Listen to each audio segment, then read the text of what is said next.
뭐야? 버스 왜 이렇게 안 와? 아이고, 허리야. 아유.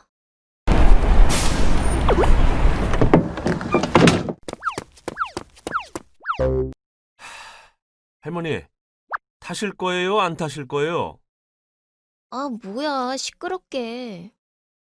아니, 그게 내가 다리가 아파서. 아니, 할머니. 그건 할머니 사정이고. 지금 젊은 사람들 다 바쁘게 출근하는데 뭐 하러 나와가지고 귀를 막고 난리야, 어? 아, 진짜 아침부터 재수가 없으려니까. 아, 저리 비켜!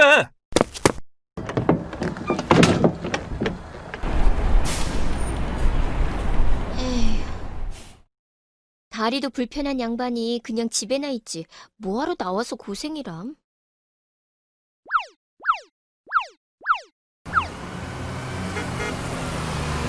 아까 그 할머니 말이야.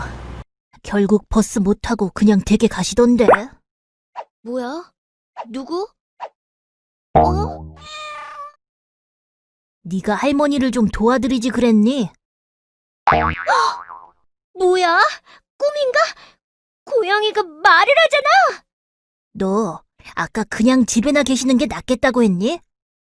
만약에 나중에 너한테 누가 나이 들었으니 어디 아무 데도 가지 말고 그냥 집에만 있으라고 하면 너는 그렇게 할래? 아니, 이 고양이 말하는 것 좀 보게. 남이사 무슨 상관이람? 네가 그 할머니였다고 생각해봐. 얼마나 힘드시겠어.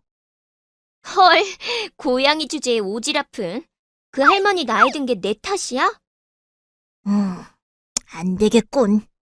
네가 직접 한번 늙어보면 알겠지.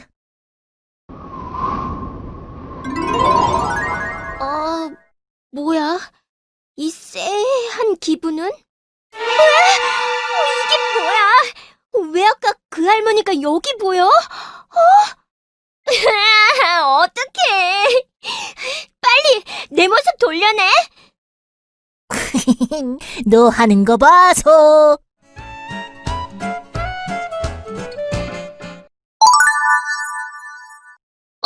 그나저나 왜 이렇게 갑자기 피곤한 거지? 온몸이 뻐근하고 다리에는 뭘 매달아 놓은 것처럼 무거운 게 아주 죽겠네. 그렇지. 나이가 들면 바뀌는 게 이 주름 같은 나이든 외모뿐만이 아니야. 노인이 되면 여러 가지 신체 기능이 저하되는데 뼈와 근육이 위축되면서 키가 줄어들고 등이 굽지. 또 폐활량이 줄어들고 흉부가 짧아지면서 숨이 차게 돼. 산소 공급이 젊을 때처럼 원활하게 잘 안 되니까. 그래서 그냥 걷기만 하는데도 이렇게 숨이 가쁘고 힘든 거구나. 그래서 나이가 들면 운동 기능도 떨어지고 신체 활동도 어려워지는 거야. 아까 그 할머니가 왜 그렇게 힘들어 하셨는지 알겠니? 몰라. 지금 그냥 서 있는 것만 해도 죽을 것 같아. 그렇다고 밖에 안 나오고 집에만 있기에는 너무 우울할 것 같고. 아까는 내 알 바 아니라더니. 이제 조금씩 노인을 이해하기 시작한 건가? 그게 나랑 무슨 상관이야? 내가 노인도 아닌데 왜 노인을 이해해야 하냐고. 왜 상관이 없어? 너는 요즘 고령화 문제에 대해 못 들어봤니? 고령화? 모두 오래 살면 좋은 거 아냐? 노인이 늘어나는 게 뭐가 문제라는 거야? 단순히 노인이 늘어나서 문제가 생겼다고 말하기는 어렵고, 일단 문제를 이해하려면 인구 구조 변화의 문제를 이해할 필요가 있어. 먼저 일반적으로 65세 이상을 노인이라고 규정하고 있는데 1960년에는 전체 인구의 3%도 안 되던 65세 이상 노인 인구가 2000년에는 7.2%로 높아졌고 2019년 현재는 65세 이상 인구가 전체 인구의 14.9%까지 높아졌어. 65세 인구가 전체 인구의 7%를 넘으면 고령화 사회, 14%를 넘으면 고령 사회, 그리고 20%를 넘으면 초고령화 사회라고 하는데 우리나라는 이미 2000년에 고령화 사회에 진입했고 2017년을 넘어서면서 고령 사회에 진입했어. 그리고 2025년이 되면 초고령 사회에 진입할 것으로 예측되는 상황이야. 고령화 사회에서 고령 사회로 가는데 17년, 다시 초고령화 사회로 가는데 불과 8년이라니 엄청 빠른 거 아니야? 맞아. 독일, 이탈리아, 프랑스 같은 선진국들은 이미 초고령화 사회에 진입하긴 했지만 우리나라만큼 빠르게 고령화가 이루어지지는 않았어. 가까운 일본은 1994년 고령 사회에 진입한 후 12년 만인 2006년에 초고령화 사회에 진입했는데 우리는 현재 8년 이내에 초고령화 사회에 들어설 예정이니 엄청 빠른 속도지? 근데 이게 끝이 아니라는 거. 2040년이 되면 65세 이상 노인 인구가 전 인구의 32.8%를 차지하게 되고 2065년이면 무려 42.5%가 될 것으로 예측되고 있거든. 뭐? 42.5%? 우리나라 인구의 거의 절반이 노인이 된다는 거야? 그런 셈인 거지. 게다가 최근 저출산이 계속되면서 이 속도는 점점 더 빨라지고 있어. 노인들은 늘어나는데 새로 태어나는 아이들은 별로 없다면 우리나라 인구가 전체적으로 줄어든다는 거잖아. 그렇지. 그리고 은퇴한 노령 세대에 대한 사회적인 부양비 문제도 생기게 되지. 노인들을 위한 건강보험이나 노령연금 같은 것을 말하는 거야? 그렇지. 경제활동에 종사하는 생산 가능 인구가 줄어들면서 상대적으로 늘어난 노인들에 대한 부양 부담이 점점 높아지는 거지. 부양비라는 건 생산 가능 인구 100명당 부양 인구의 수를 나타낸 건데 자료를 보면 1997년 정도만 해도 태어나는 아이들이 많아서 유소년 부양비가 높고 노년 부양비는 훨씬 낮았지만 고령 사회로 진입한 2017년부터는 노년 부양비와 유소년 부양비가 서로 역전됐어.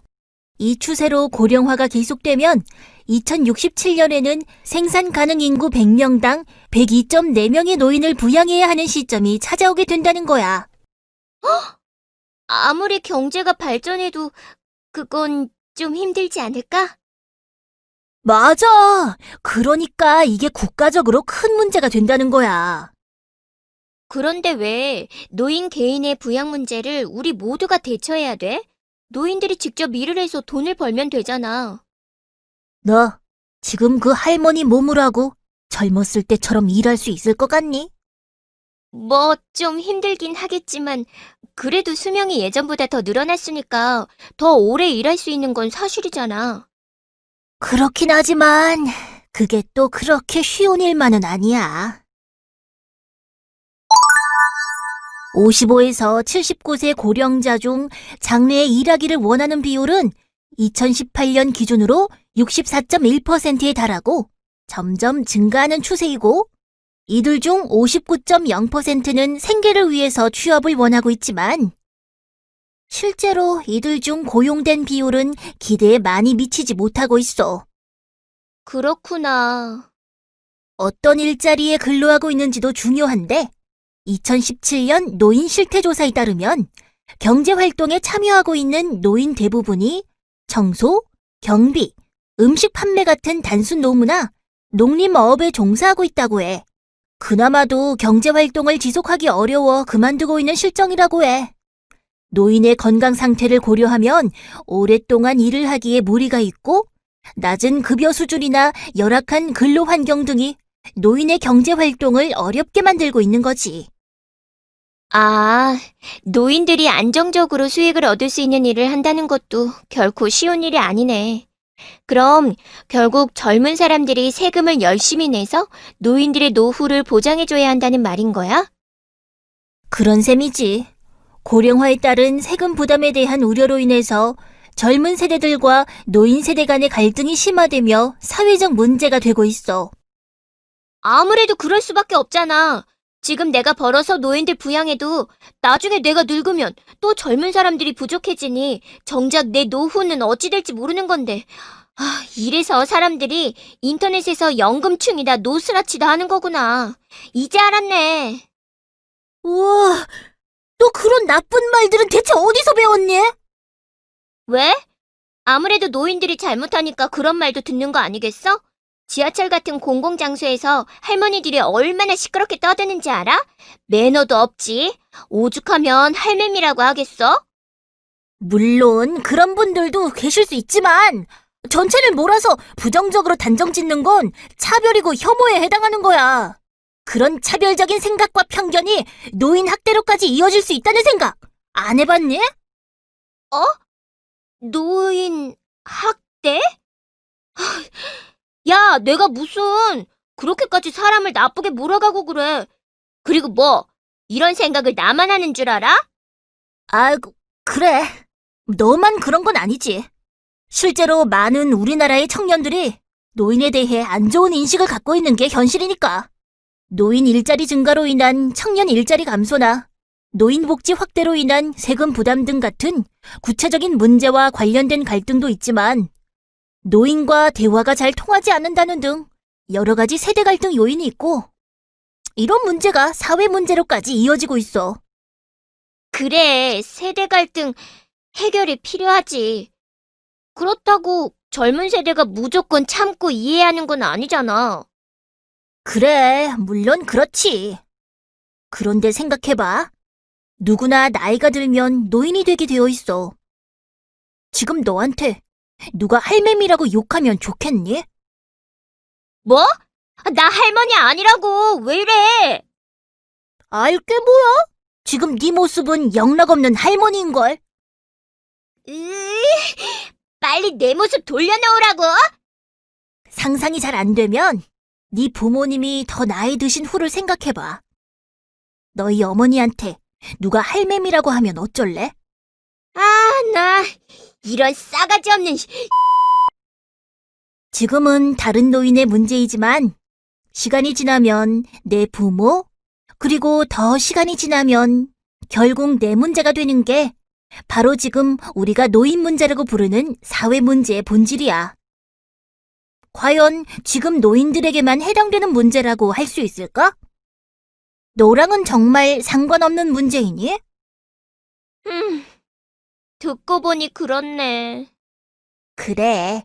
그렇기 때문에 우리는 노인들의 문제가 아니라 우리 모두의 문제, 즉 사회적으로 함께 고민해야 할 문제로 다루어야 하는 거야. 그래, 좋아. 그럼 대체 뭘 고민해야 하는 거지? 차차 함께 알아보자.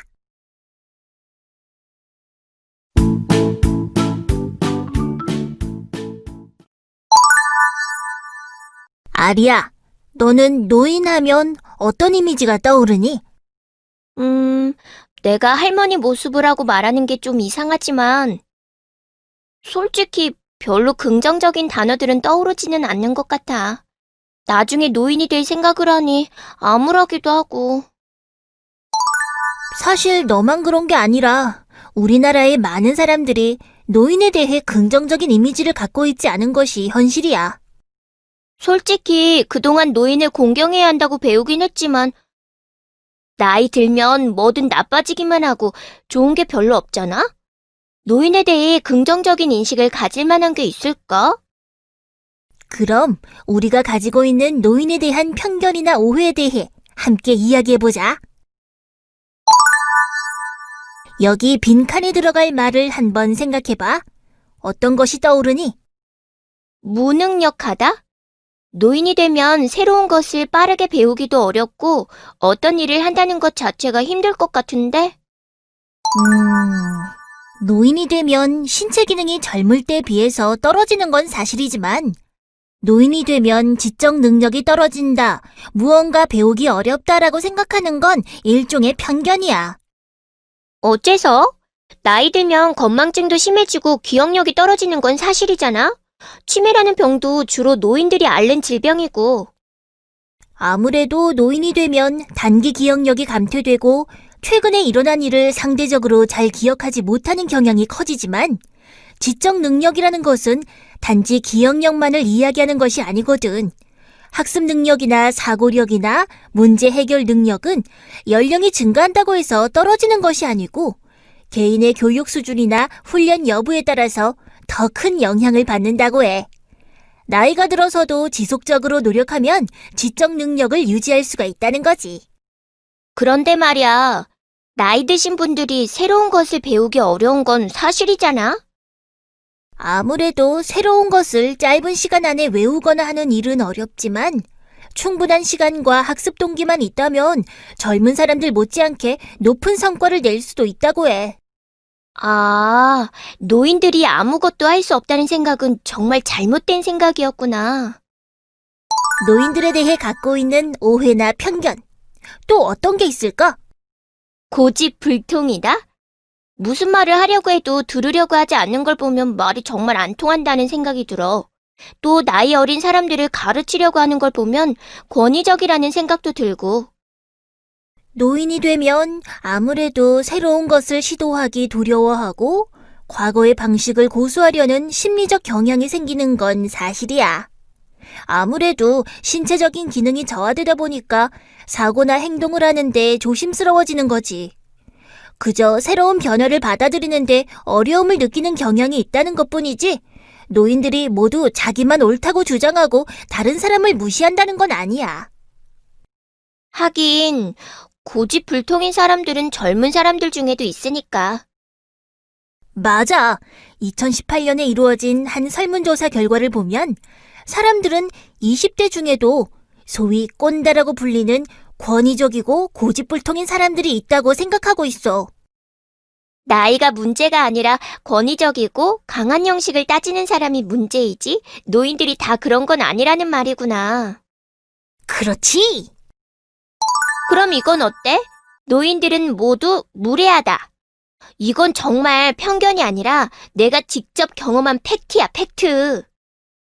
지하철에서 다른 사람들 생각은 안 하고 큰 소리로 대화하는 경우도 많고 사람들을 막 밀치고 다니는 일도 아주 흔하다고.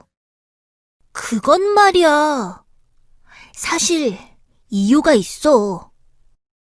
일단 노화가 이루어지면 점차 소리의 높낮이와 강도에 대한 감지 능력이 떨어지고 소리가 작고 울리면서 들리기 때문에 작은 소리로 말하기가 어려워지게 되는 거야. 아, 그래서 시끄러운 장소가 아닌 곳에서도 큰 소리로 말을 하시는 거구나. 그럼 사람들을 막 밀치고 다니는 건? 그건 왜 그런 건데? 그것도 노화에 따른 시각 능력 약화 때문이야. 동공 조절 능력이 감소되고 시야가 축소되면서 시야 밖에 있는 것들을 감지하기가 어려워지거든. 그리고 생각해봐. 지하철에서 내리거나 탈 때 일정 시간이 지나면 문이 닫혀버리잖아. 노인들은 젊은 사람들처럼 빠르게 내리거나 타기가 어려운데 그 짧은 시간 안에 빨리 움직여야 하니 얼마나 마음이 급하시겠니. 아, 그런 이유가 있는 줄은 몰랐네. 앞으로 노인분들이 자꾸 밀친다고 불평하기 전에 먼저 내리실 수 있게 배려해드려야겠구나. 좋아.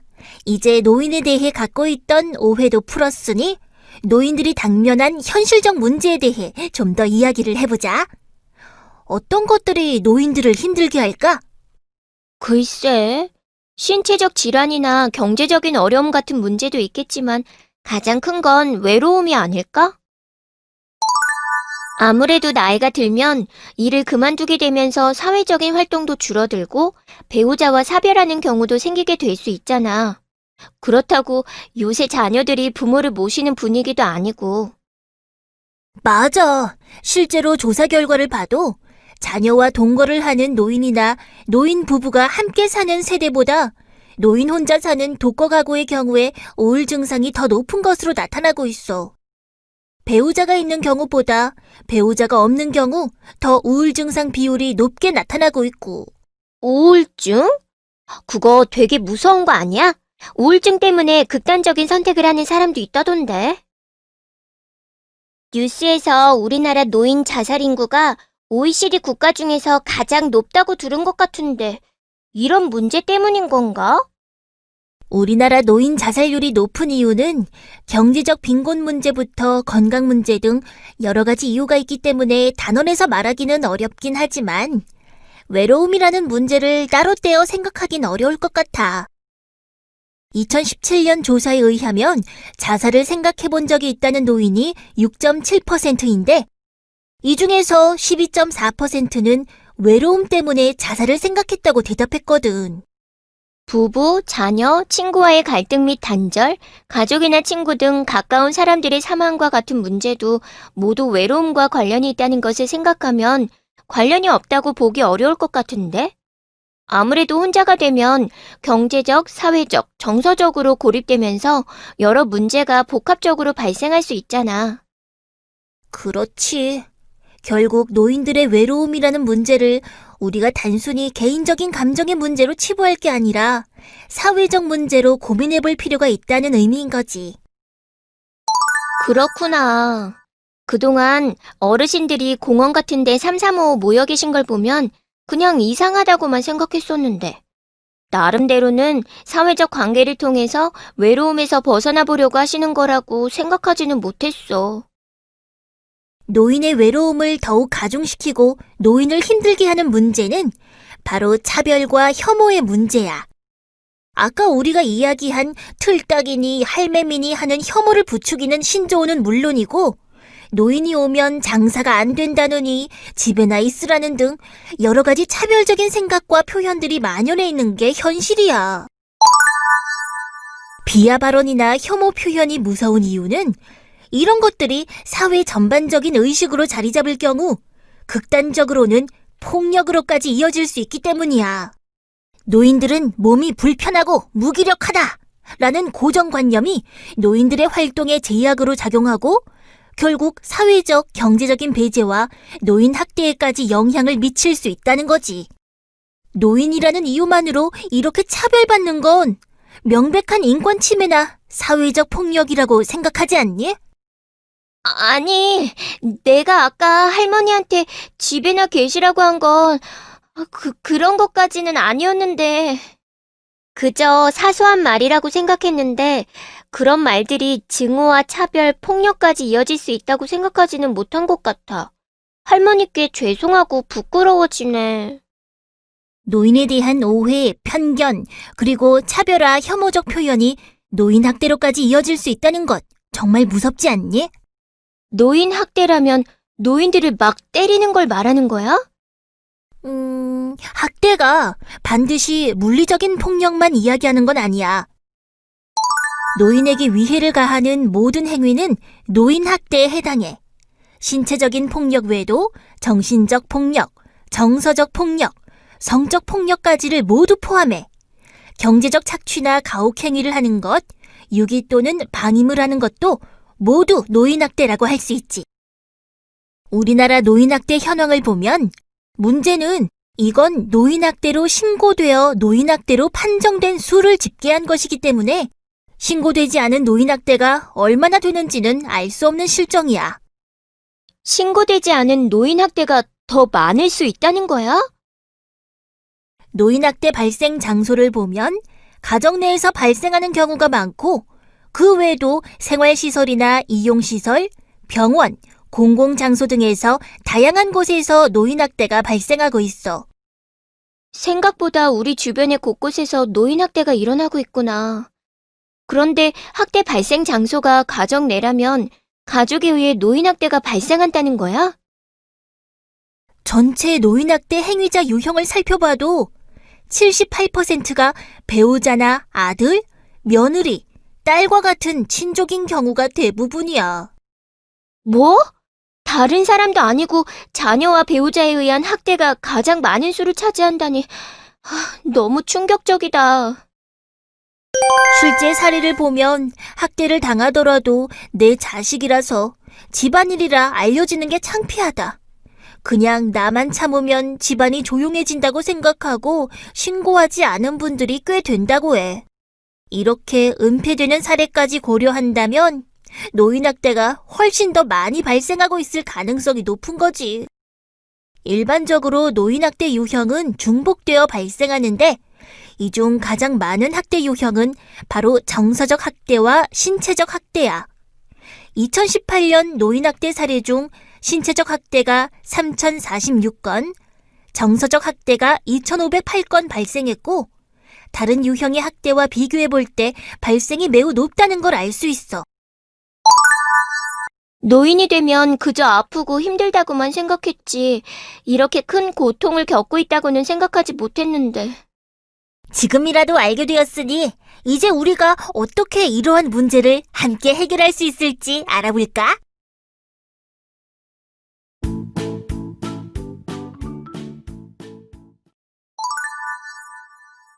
우리 주변에 학대받는 노인이 없도록 하기 위해서 여러 가지 노력이 필요하겠지만 말이야. 만약에 주변에서 학대받는 노인을 발견했다면 어떻게 해야 할까? 글쎄. 일단 112나 119에 신고해야 하지 않을까? 오, 내가 알려주려던 정답은 아니지만 그것도 맞네. 만약 학대받는 노인이 부상이 있거나 위험한 상황에 노출되어 있다면 학대 상담이나 이런 것보다 피해 노인의 안전을 확보하는 게 먼저니까 그럴 경우에는 당연히 바로 112나 119에 신고해야지. 아, 그렇네. 역시 신고보다 중요한 건 어르신을 안전하게 보호하는 게 우선이니까. 그런 말이야. 당장 위험에 노출되어 있는 위급한 상황이 아니긴 한데 확실한지는 잘 모르겠지만 학대가 의심되는 상황이라면 그럴 땐 어떻게 해야 하는 거야? 그럴 땐 노인학대 문제를 전문적으로 다루는 기관에 연락하는 것이 좋지. 바로 1577-1389 빨리 구해주세요라는 번호야. 전국 어디서나 1577-1389로 신고하면 신고자가 있는 지역의 관할 노인보호 전문기관으로 연결해 24시간 언제든 전문 상담원이 상담 신고를 진행하고 있어. 그런데 꼭 전화로만 신고해야 해? 왠지 너무 떨려서 생각도 잘 안 나고 말도 잘 못할 것 같은데. 온라인 신고도 가능해. 노인보호 전문기관의 홈페이지나 이메일을 통해 온라인으로 신고할 수도 있어. 뿐만 아니라 직접 기관을 방문해서 얼굴을 보면서 상담을 하는 방법도 있지. 그런데 노인에게 위해를 가하는 상황을 직접 목격했다면 확실한데 그게 아니라면 학대인지 애매할 때가 더 많을 것 같은데 말이야. 알고 보니 그냥 가족끼리의 문제일 수도 있는 거고 애매하지 않나? 괜히 잘못 의심했다가 남의 집 문제에 참견하는 꼴이 될 수도 있고 말이야. 물론 직접 판단하기 애매한 경우도 많을 거야.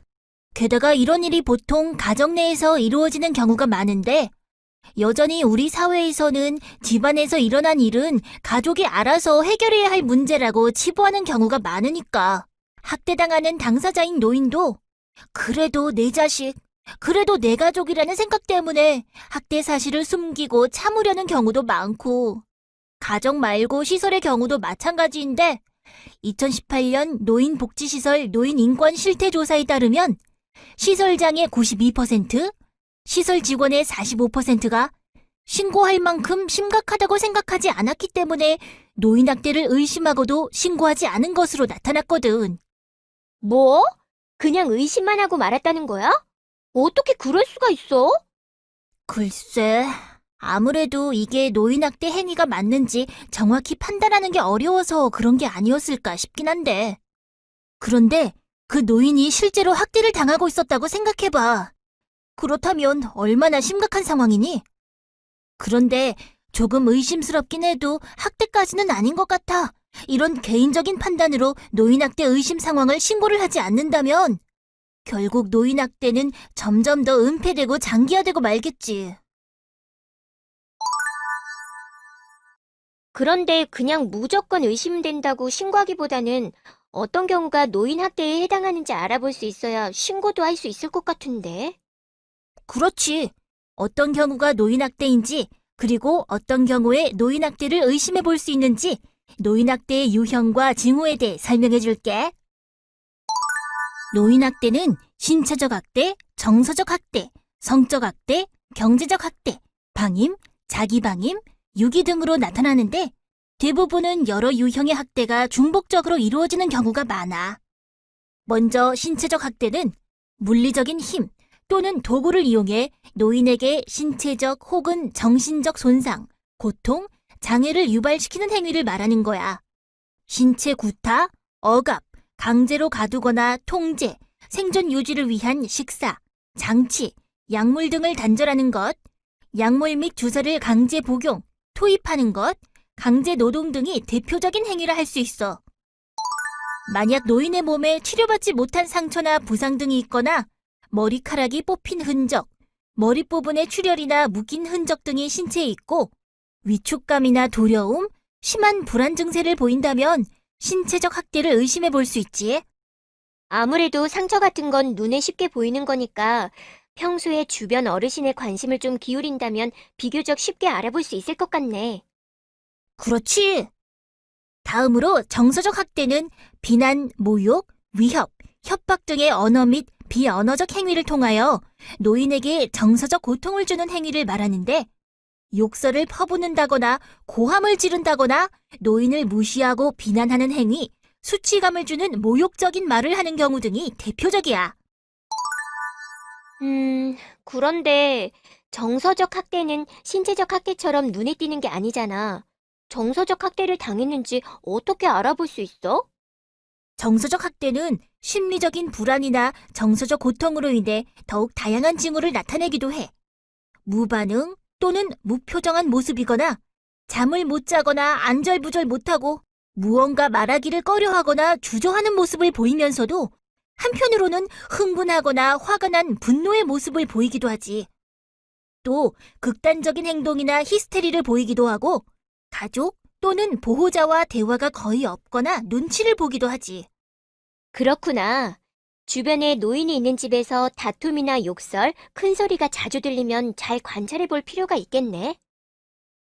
다음으로 성적 학대는 성적 수치심 유발 행위 및 성폭력 등 노인의 의사에 반하여 강제적으로 행하는 모든 성적 행위를 의미하는데 성폭행 같은 행위는 물론이고 노인에게 성적 수치심과 굴욕감을 줄 수 있는 언행도 성적 학대에 해당해.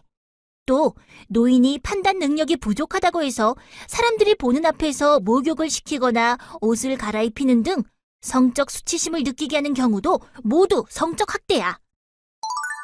한 요양병원 복도에서 80대 노인의 하반신을 노출한 채 기저귀를 교체한 사건이 신고된 적이 있었는데 이 경우도 법원에서 당연히 성적 학대에 해당한다고 판결했지.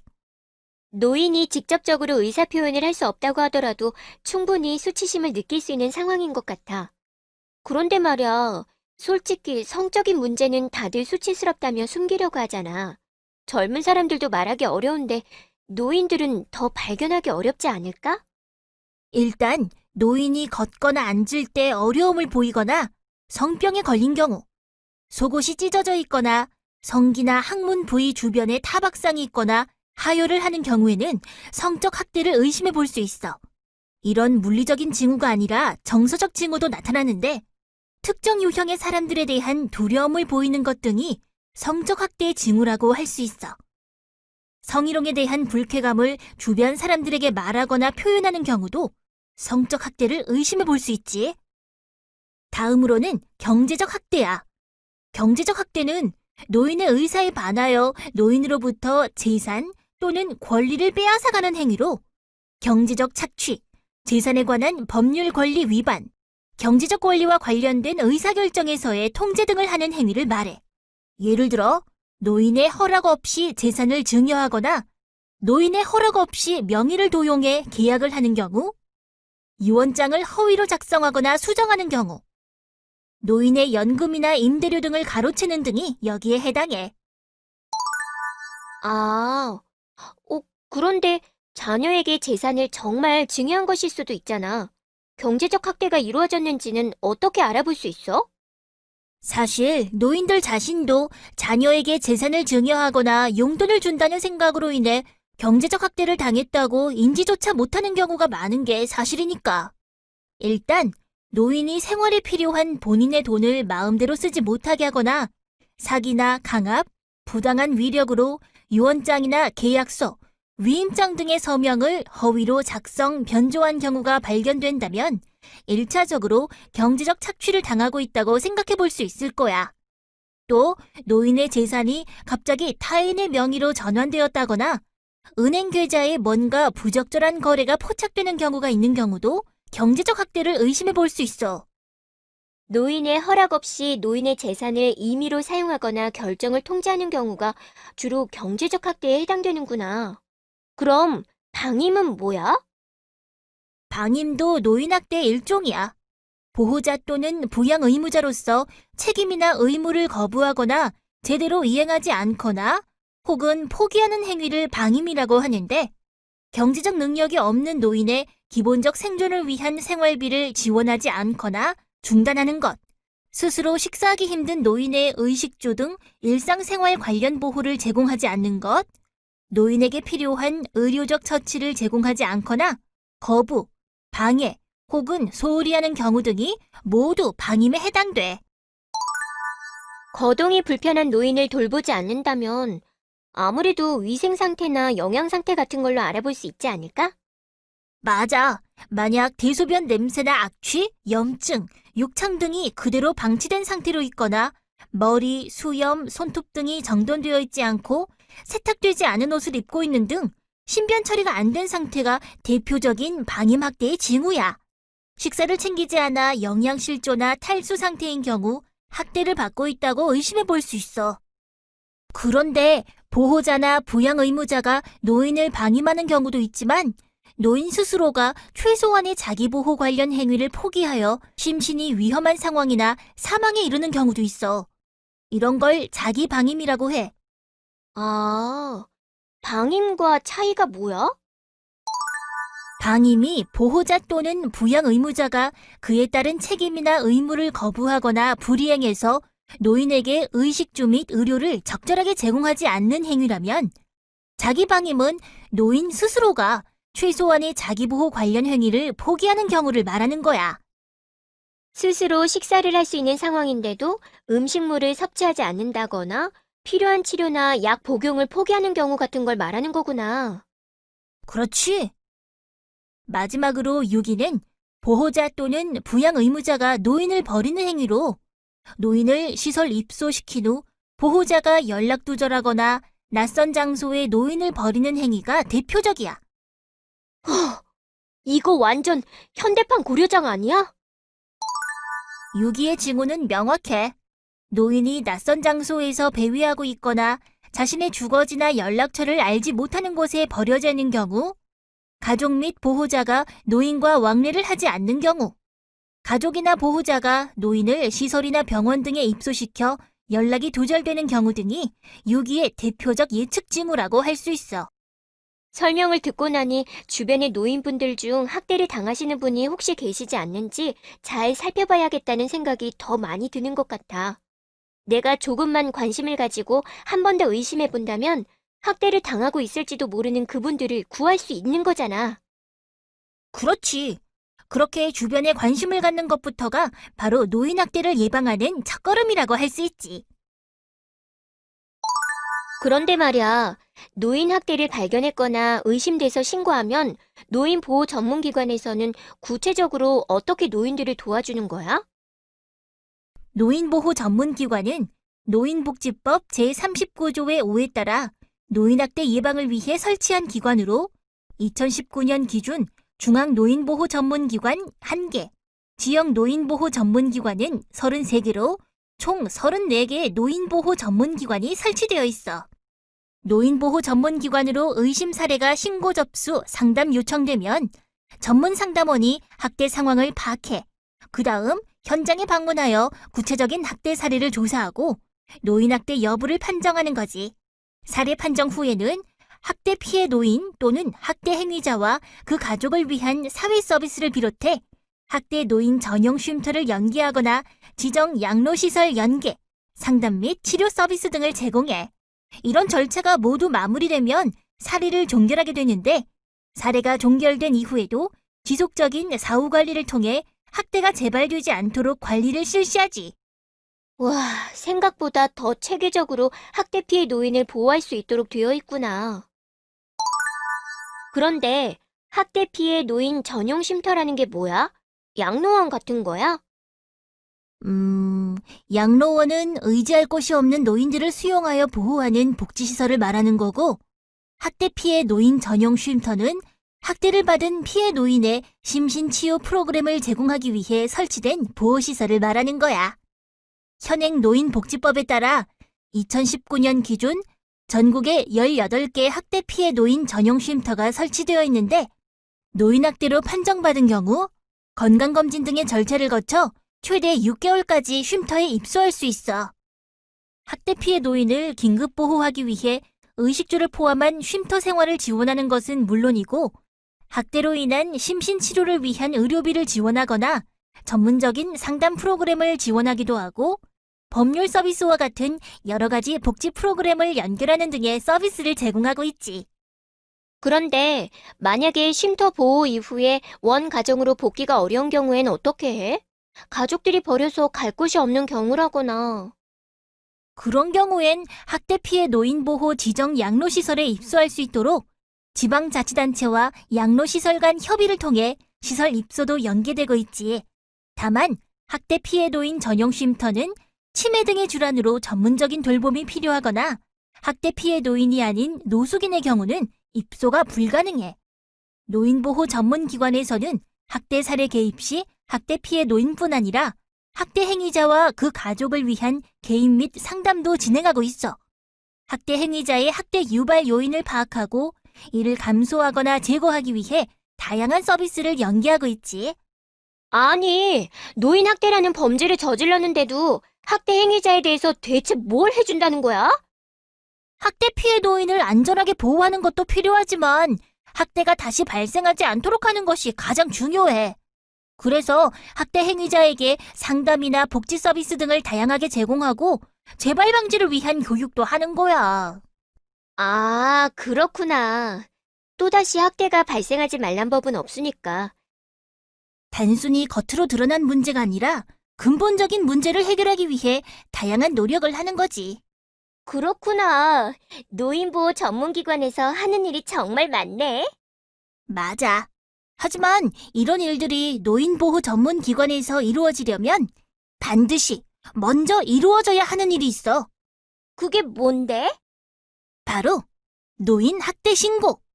주변에 학대받는 노인이 있는데도 신고가 이루어지지 않아 발견되지 않는다면 아무리 좋은 서비스가 있어도 소용없을 테니까 말이야. 결국 우리 모두의 관심이 필요하다. 이 이야기로구나. 그렇지.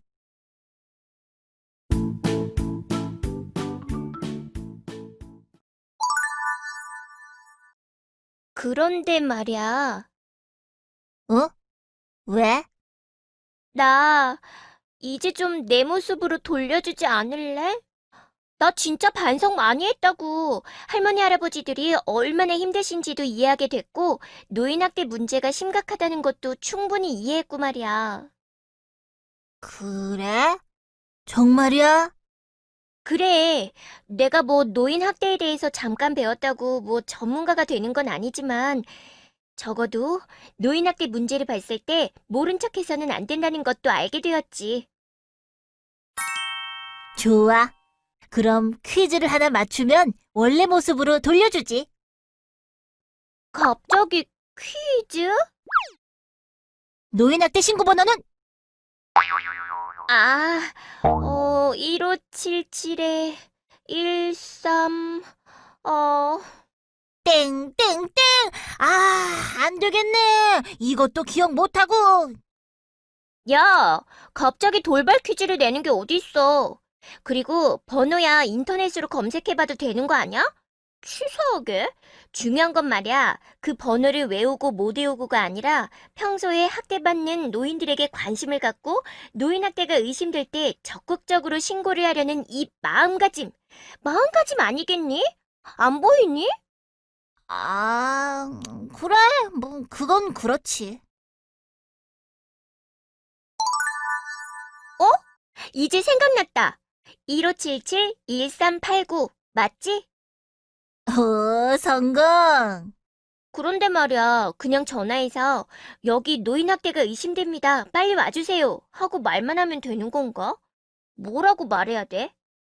일단 신고 전화를 하면 전문 상담원이 차근차근 필요한 학대 내용이나 학대 노인의 현재 상황 등을 물어보면서 상담을 하니까 너무 어려워할 것 없어. 그래도 신고할 때 어떤 내용을 물어보는지 미리 알아두면 좀 더 정확하게 신고할 수 있지 않을까? 이야, 생각보다 세심한데?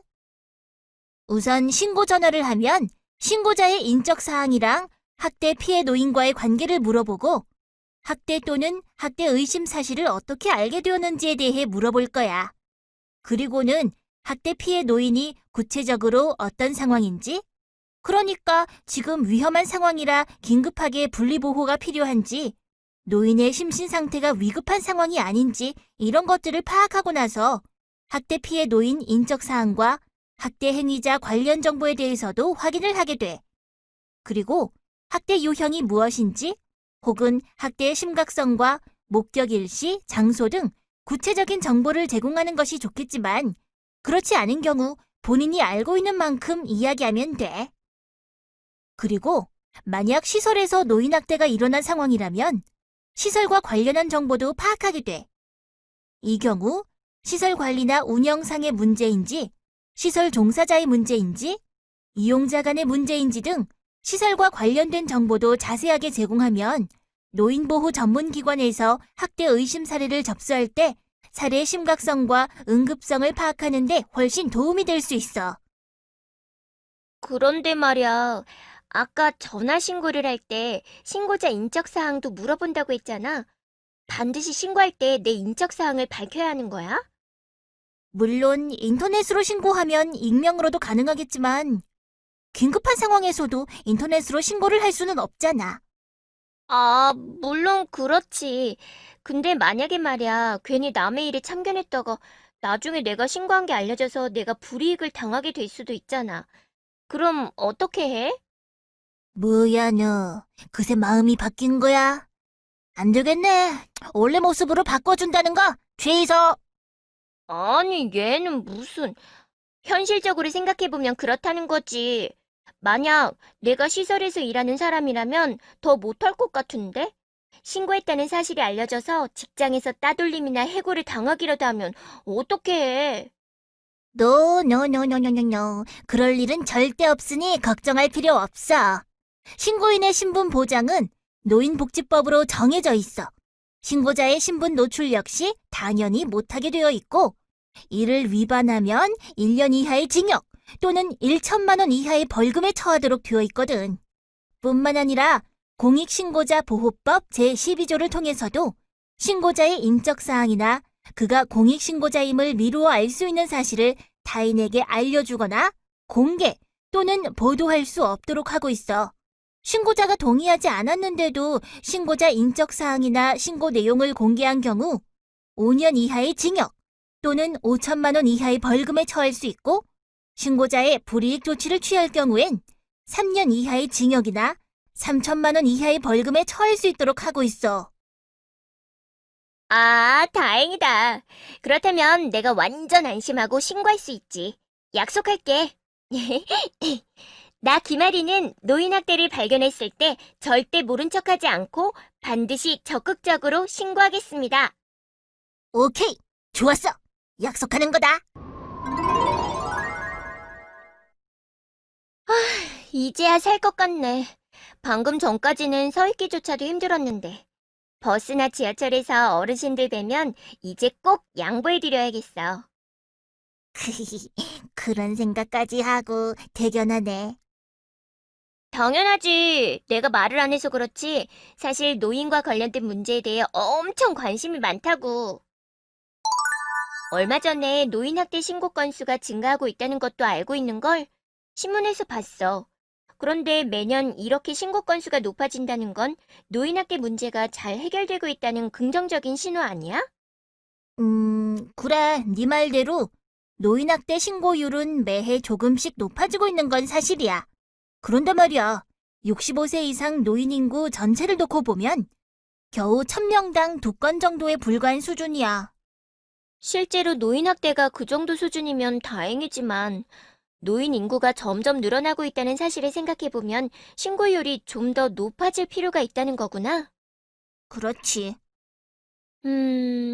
그럼 아예 전 국민이 반드시 노인학대 신고를 하도록 법으로 의무화하면 어때? 노인학대 신고가 물론 중요하지만 전 국민에게 강제하는 건 좀 무리가 있지. 하지만 법에서 노인학대를 발견했을 때 반드시 신고를 해야 하는 사람들을 정해놓고 있는데 이들을 노인학대 신고 의무자라고 해. 이들은 직무상 65세 이상의 사람에 대한 노인학대를 알게 되었을 때 반드시 노인보호 전문기관 또는 수사기관에 신고하도록 되어 있어. 이를 위반하여 신고를 하지 않는 사람에게는 500만 원의 과태료를 부과할 수 있도록 법으로 정해두고 있지. 구체적으로 어떤 사람들이 노인학대 신고 의무자에 해당하는 거야? 일단 의료인이나 의료기관의 장, 방문 요양과 돌봄, 안전 확인 등과 관련한 서비스 종사자, 노인복지시설의 장 및 종사자, 노인복지 상담원과 같이 노인들에 대해 의료나 복지 서비스를 직접 제공하는 시설에 근무하는 경우 노인학대 신고 의무 종사자에 해당해. 또 장애인 복지시설에서 장애 노인에 대해 상담이나 치료, 훈련, 요양 업무를 수행하는 사람은 물론이고 가정폭력 관련 상담소나 보호시설, 사회복지 전담 공무원과 사회복지기관의 장과 종사자 역시 노인학대 신고 의무 종사자에 해당해. 와, 상당히 다양한 직종의 사람들이 노인학대 신고 의무자로 지정되어 있구나. 아직 끝 아닌데. 불황자 및 노숙인 보호를 위한 시설이나 장기 요양기관 및 재가 장기 요양기관, 건강가정지원센터, 다문화가족지원센터, 성폭력 피해 상담소 및 성폭력 피해자 보호시설의 장과 종사자도 노인학대 신고 의무자야. 그 밖에도 119 구급대 구급대원과 응급구조사, 의료기사, 국민건강보험공단 소속 요양직원도 노인학대 신고 의무자에 해당하고 지역 보건의료기관의 장과 종사자도 노인복지시설 설치 및 관리 업무 담당 공무원도 노인학대 신고 의무자야. 엄청 많아서 다 기억은 못하겠지만 확실히 노인들 가까이에서 노인을 케어하는 직종의 사람들이 주로 노인학대 신고 의무 종사자로 지정되어 있는 것 같네. 이런 분들은 아무래도 어르신들을 자주 보고 노인에 대해서도 잘 이해하고 있을 테니까 노인학대를 발견하기 더 쉽겠지? 그렇지. 특히 노인복지시설 종사자나 사회복지관 등에서 종사하고 있는 신고 의무자 직군은 어르신들과 자주 만나고 친밀한 신뢰관계를 형성할 수 있는 특징이 있기 때문에 학대를 당해 위축된 노인들이 신고 의무자들을 믿고 도움을 요청할 수 있고 또 신고 의무자들이 어르신들의 신체적, 심리적 변화 등을 빠르게 발견할 수 있다는 장점도 있어. 오, 그렇구나.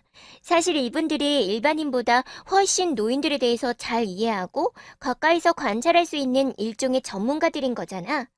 이런 분들이 나서서 노인학대를 막기 위해 앞장선다고 생각하니 왠지 멋진걸? 듣고 보니 정말 그렇네. 노인학대가 조기에 발견되어 신고되지 않으면 학대 피해는 점점 더 장기화되고 심각해질 수 있는데 신고 의무자들은 이를 예방하는 데 큰 도움을 줄 수 있어. 또 적극적으로 노인학대가 일어나지 않는지 살피고 적극적으로 신고를 하면 정말 많은 학대 피해 노인들을 구할 수 있겠지? 오, 이거 지금 완전 히어로 영화 같은 느낌이야. 멋져. 그런데 노인학대 신고 의무자라고 하니까 굉장히 딱딱한 느낌이 드는 것 같아.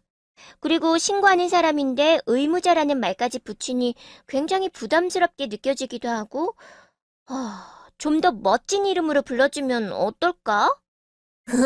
이분들을 부르는 멋있는 이름이 이미 있지? 오, 그래? 이미 이름이 있단 말이야? 아이, 뭔데? 뭔데? 바로 아리나비. 아리, 나비? 어? 뭐야? 너랑 내 이름을 합친 거잖아.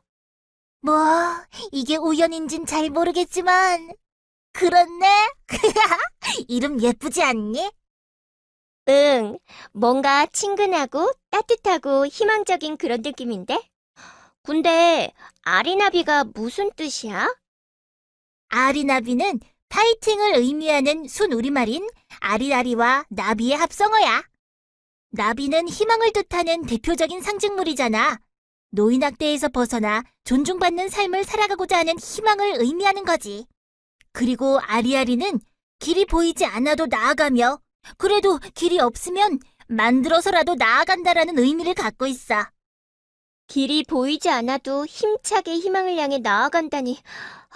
멋진데? 전국의 노인학대 신고 의무자들은 2018년 기준으로 약 14만 명 정도로 추산되고 있는데 중앙노인보호 전문기관에서는 이들과 함께 노인학대 예방에 앞장서기 위한 공익 캠페인을 하고 있어. 나비새김이라는 이름의 이 캠페인은 도움이 필요한 어르신을 잊지 않고 마음속 깊이 새기자는 의미를 담고 있지. 와, 나비새김이라니. 이름 예쁜데? 캠페인 로고도 나비 모양이네. 근데 왜 나비 날개가 반쪽밖에 없는 것처럼 보이지? 학대로 인해 희망을 가질 수 없었던 노인의 현실을 날지 못하고 지쳐 앉아있는 나비의 모습으로 표현한 거야. 아, 그래서 날개를 접고 있는 거구나. 마음 아프네. 나비가 희망을 갖고 자유롭게 날 수 있으면 좋을 텐데. 우리가 학대로 고통받는 노인분들에게 좀 더 관심을 갖고 돕기 위해 노력한다면 그분들도 힘을 내고 다시 날아오를 수 있겠지? 나비새김의 진정한 의미가 바로 여기 있는 거야. 우리의 마음을 이어서 나비의 나머지 반쪽 날개를 채우는 것. 그러고 보니 나비가 아니라 하트 모양처럼 보이는 것 같기도 하고, 학대받은 노인들을 지켜주려는 따뜻한 마음을 표현한 걸까? 그런 의미로도 볼 수 있겠네. 나비새김을 상징하는 간단한 퍼포먼스도 있어. 이렇게 오른손 손바닥으로 심장 있는 곳을 턱턱 2번 치는 거거든. 난 잘 안 되는군. 이렇게 오른손을 펴서 손바닥으로 심장이 있는 곳을 툭툭. 내가 노인학대를 막는 신고 의무자라는 것을 마음속에 새긴다. 그리고 도움이 필요한 어르신을 잊지 않고 마음에 새긴다는 의지를 보여주기 위한 행동이야. 우와, 정말 멋있는데? 나도 이번 기회에 노인학대 문제에 대해 알게 되었으니 아리나비가 되고 싶은데, 아리나비는 신고 의무자에 해당하는 사람들만 할 수 있는 거지? 그렇지 않아. 아리나비의 활동은 단순히 노인학대를 신고하려는 행위 자체에 있는 게 아니야. 학대받는 노인을 발견하거나 학대가 의심되는 노인에 대해 관심을 기울이는 작은 행동 하나하나가 노인학대가 심화되는 것을 막고 더 나아가 노인학대를 사전에 예방할 수 있도록 해주는 거니까. 그런 의미에서 우리 모두가 아리나비라는 마음으로 노인학대 문제에 관심을 갖고 노력해야 한다는 필요성을 알리기 위해 만들어지게 된 거야. 그러니 누구나 아리나비가 될 수 있는 거지. 좋아. 오늘부터 나도 명예 아리나비가 되어서 나비새김 캠페인에 앞장설 거야. 전국에 있는 한 사람 한 사람이 모두 나비새김의 의미를 기억하고 학대받는 어르신들이 없도록 관심과 배려를 기울이면 결국 노인학대 문제도 사라지게 되지 않을까? 내 행동 하나는 그저 보잘것없지만 나비 효과처럼 큰 변화를 일으킬 수도 있는 거잖아. 우와, 김어리 그런 생각을 하다니 정말 대단한데. 부끄럽기도 하고 많은 걸 배울 수 있었던 특별한 하루였던 것 같아. 그동안 내가 아무 생각 없이 했던 행동이나 말들이 노인을 차별하고 혐오하는 표현인지도 몰랐고, 주변에 이렇게 학대받고 힘들어하는 노인들이 있는지도 몰랐거든. 그냥 교과서에서 배우는 노인 공경 이런 게 아니라 내가 직접 노인이 되어보고 얼마나 힘든지 경험해보니까 정말 그냥 나이가 많아서가 아니라 사회적인 배려가 필요한 부분이 있다는 것도 알게 되었어. 이 모든 것을 알게 해주고 내가 더 좋은 사람이 될 수 있게 도와줘서 고마워. 넌 이미 따뜻하고 좋은 사람이야. 그런 의미에서 마지막으로 너랑 나, 아리랑 나비가 같이 나비새김을 기억하면서 마무리해볼까? 좋아. 아리, 나비, 우리 모두 주위에 학대받는 어르신들이 다시 희망의 날개를 펼칠 수 있도록 관심을 갖고 노력해보아요.